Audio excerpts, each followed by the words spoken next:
Cet inconnu avait remporté le premier tour de la présidentielle par surprise après avoir fait campagne sur TikTok. Les autorités ont décidé d'annuler l'élection et il n'a plus le droit de se présenter. Voici tout ce qu'il faut savoir sur la nouvelle élection présidentielle roumaine qui a lieu ce dimanche. Democrația noastră este atacată. Alors le 24 novembre 2024, Călin Georgescu remporte le premier tour de l'élection présidentielle roumaine avec 22,94% des voix. C'est une véritable surprise. Le Premier ministre favori des sondages est éliminé et les partis traditionnels sont dépassés par ce candidat d'extrême droite. Les bulletins sont même recomptés pendant plusieurs jours pour s'assurer qu'aucune fraude n'a eu lieu. Georgescu, qui a fait campagne autour du slogan « La Roumanie d'abord », est un candidat indépendant, anti-système, nationaliste, protectionniste et souverainiste, très critique de l'UE, de l'OTAN et du soutien à l'Ukraine. L'homme de 62 ans est un ancien haut fonctionnaire qui a débuté sa carrière dans les années 90 au Parlement, puis longtemps au ministère de l'Environnement, aux Affaires étrangères, à l'ONU. À partir des années 2010, Georgescu se rapproche du parti d'extrême droite Alliance pour l'unité des Roumains. Mais il est mis de côté au début des années 2020, accusé de faire l'éloge d'anciennes figures politiques roumaines antisémites. Georgescu se retrouve alors isolé sur la scène politique. Il n'intervient plus dans les médias traditionnels et fait notamment campagne sur TikTok. Sur ce réseau social, il prend la parole face caméra sur ses thèmes de prédilection et se met aussi en scène à cheval, faisant du sport de combat, de la course ou de la nage. Des vidéos qui cumulent parfois plusieurs millions de vues. Dans les semaines précédant l'élection, la campagne présidentielle sur TikTok prend une autre tournure. Des dizaines d'influenceurs roumains rémunérés font des vidéos pour demander un nouveau président intègre, pas corrompu, honnête. Et en commentaire de ces vidéos, des milliers de faux comptes désignent Georgescu comme le président idéal. Sur chacune de ces vidéos, 3 hashtags sont à chaque fois utilisés. Hashtag présidentiel 2024, hashtag équilibre et verticalité, hashtag un dirigeant bon pour moi. Une démarche coordonnée qui intrigue les autorités. Le jour de l'élection, le candidat indépendant finit donc en tête à la surprise générale. Malgré le recompte des voix qui ne détecte aucune anomalie, la Cour constitutionnelle roumaine décide finalement d'annuler l'élection présidentielle juste avant la tenue du second tour. Une nouvelle élection aura lieu dans 5 mois, en mai 2025. La raison évoquée, de multiples irrégularités ont faussé le vote. La Cour constitutionnelle roumaine soupçonne en fait la Russie d'être à l'origine de la manœuvre sur TikTok. De son côté, la Russie dénonce des accusations de plus en plus absurdes, totalement infondées, et appelle à arrêter de gonfler la menace russe afin de manipuler l'opinion publique. La Commission européenne ouvre elle une enquête contre TikTok soupçonnée de manquement à ses obligations. TikTok assure elle n'avoir aucune preuve qu'une campagne coordonnée ait eu lieu sur la plateforme à ce jour. Le média d'investigation roumain Snoop affirme lui qu'un parti de centre-droit, le Parti national libéral, aurait fait la promotion de Georgescu sur TikTok. Comme le rapporte envoyé spécial, l'objectif était de faire croître les votes pour Georgescu afin de diviser l'extrême droite et augmenter ainsi les chances du Parti national libéral d'arriver au second tour. Sauf que ça leur a complètement échappé. L'annulation de l'élection divise la classe politique roumaine. Le parti présidentiel de centre-gauche, favori des sondages initialement et éliminé au premier tour, soutient la décision d'annuler une élection faussée par la Russie. La candidate centriste arrivée en deuxième place et qui devait affronter Georgescu dénonce elle une décision illégale. L'ancien parti d'extrême droite de Georgescu critique lui aussi vivement la décision de la Cour constitutionnelle. Au-delà des réactions politiques, l'annulation provoque des manifestations tendues en Roumanie. Georgescu et ses supporters dénonçant un vol de l'élection, un coup d'État. Democrația noastră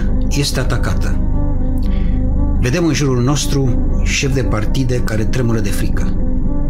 Sunt speriați că pierd puterea și privilegiile. Depuis décembre, ses soutiens descendent régulièrement dans la rue. Le candidat d'extrême droite fait appel à la Cour européenne des droits de l'homme pour revenir sur la décision d'annuler l'élection, mais en janvier 2025, sa requête est rejetée. En février, Georgescu est arrêté par la police et mis en examen pour différentes infractions. Incitation à des actions anticonstitutionnelles, communication de fausses informations, soupçon de financement illégal de sa campagne, organisation d'un groupe raciste, apologie de crimes de guerre. Placé sous contrôle judiciaire, Georgescu ne peut pas quitter le pays et doit pointer régulièrement au commissariat. Il n'a également plus le droit d'utiliser ses réseaux sociaux. En mars, la commission électorale roumaine rejette la candidature de Georgescu à la nouvelle élection présidentielle, alors qu'il était le favori des sondages avec près de 40% des intentions de vote au premier tour. Selon l'institution, il ne remplit pas les conditions de légalité, car il a enfreint les règles démocratiques d'un suffrage honnête et impartial. Les manifestations redoublent d'intensité contre cette nouvelle décision. Face à la contestation, le président roumain Klaus Iohannis finit par démissionner avant même la nouvelle élection élection remplacé par un président par intérim. À l'heure actuelle, la justice n'a pas encore officiellement établi qui était à l'origine de la manœuvre politique pro-Georgescu sur TikTok, même si des éléments interrogent quant à la régularité des financements de sa campagne électorale. Des personnalités ont cependant été arrêtées, un influenceur qui s'est enrichi grâce aux crypto-monnaies, des mercenaires ex-membres de la Légion étrangère française. La nouvelle élection aura tout de même bien lieu ce dimanche 4 mai, sans Georgescu donc. On vous tiendra au courant des résultats de l'élection sur Brut.